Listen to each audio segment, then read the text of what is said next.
Hi everybody, so on Saturday we had our first shoot day. Team of 8 guns that we handpicked, all friends of ours, just to come and give the birds a push through on the first time.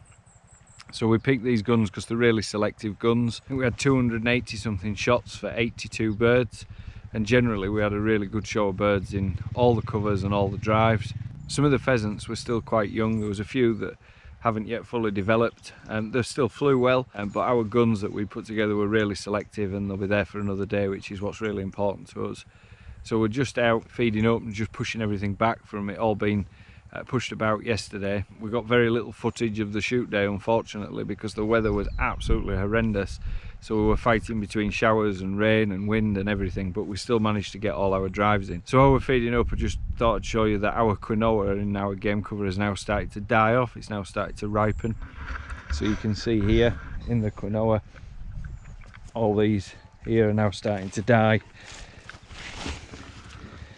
These are all starting to die off, and there's actually quite a lot of weight on this, and then eventually the seed heads on the top cause the stem to snap, and these are now on the floor, and there's literally hundreds and hundreds of seeds on there that the birds are now starting to move on to. These aren't quite ripe yet, but all these tiny little seeds, once they've ripened right up, you know, they provide excellent source of food for the birds. There was hundreds of birds, literally hundreds of birds in here yesterday. It proved really difficult in places to get enough dogs on them to keep them moving. Our guns were in the right place, so our gun line runs down here and then round up that way.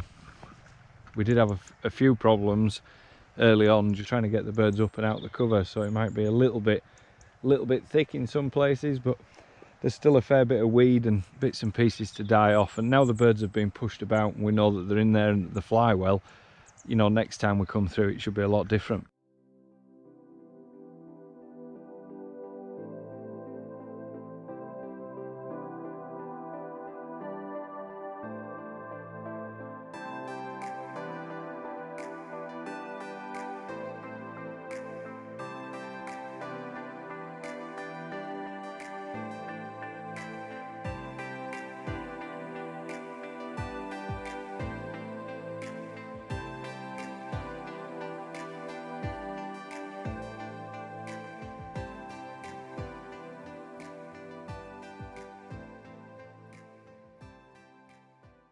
So one of the jobs we're doing today is, although we made every effort to pick any dead or injured birds yesterday, the conditions were quite difficult at times.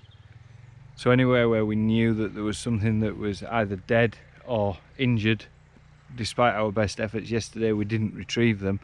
We're just coming back to those areas today just to have one last check. It's a fine balance because we don't want to just keep pushing everything and scaring everything, and all the birds are slightly on edge after being pushed yesterday, but it is important that if there is anything that's dead or injured, you know, that we find it and retrieve it. So Roman here is just about to go work out this block of trees. There was a bird in here yesterday that didn't get picked. We think it was dead, and I say we had a good few dogs on it but never actually managed to retrieve it. So we'll go see if Roman can find it in here, and we'll just give it a quick 5 minutes and then we'll move on.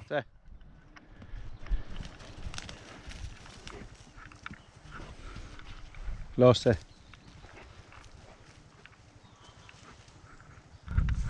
So the conditions are a little bit better today. It's still a bit windy, but that's not a bad thing, but it's a lot drier, so it should be easier working for easier scenting for the dogs. Good boy.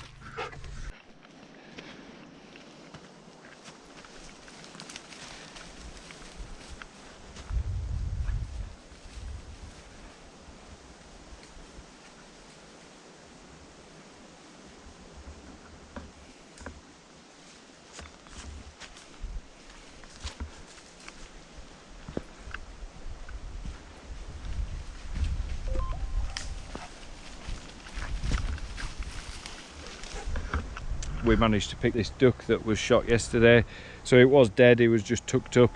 Like I say, we did spend a long time looking for him yesterday, but unfortunately never found him. But the main thing is that we've managed to find him today, and Roman's had fun doing it. We have had a few requests from people wanting to know how you prepare game. So what we'll do now is we'll take a look at how you prepare a duck and a partridge. So we're just going to show you how to de-breast a bird today. Now we've done a duck, we've got these ducks here to deal with. This is what we've been left with after the shoot. Me and Adam deal with them all. The next day, whatever's left we use ourselves. So the easiest way to make use of probably only useful meat on the ducks is the legs and the breasts. I've plucked the feathers off because when you're cooking duck you want to leave the fat on ideally. Down the centre of the bird here is where the breastbone is.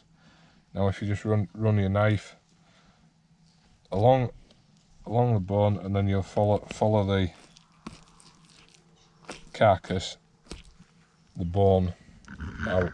You should end up with a nice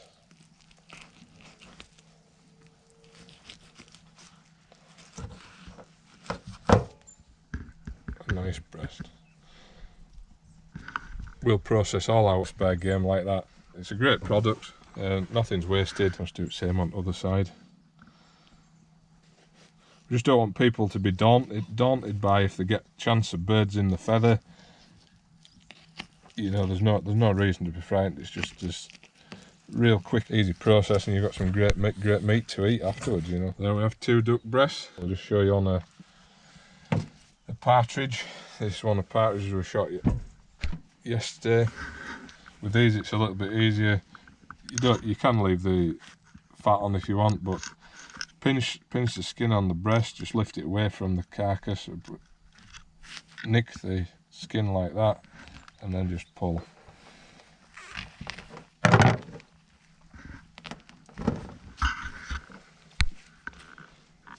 You just end up with the two breasts open, and we'll just do the same. Run it down the breastbone there.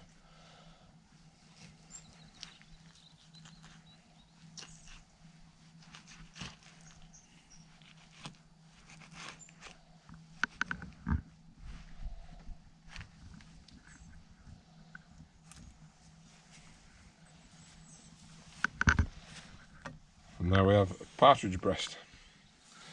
So it's just a quick, simple process. Makes use of most of the meat on the bird.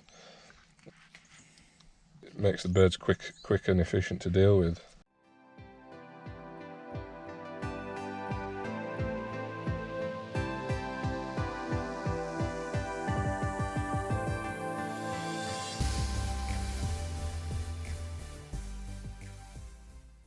And that's it for this week. Don't forget to like our video and subscribe to our channel. If you have any questions or any ideas for future content, just let us know in the comments below.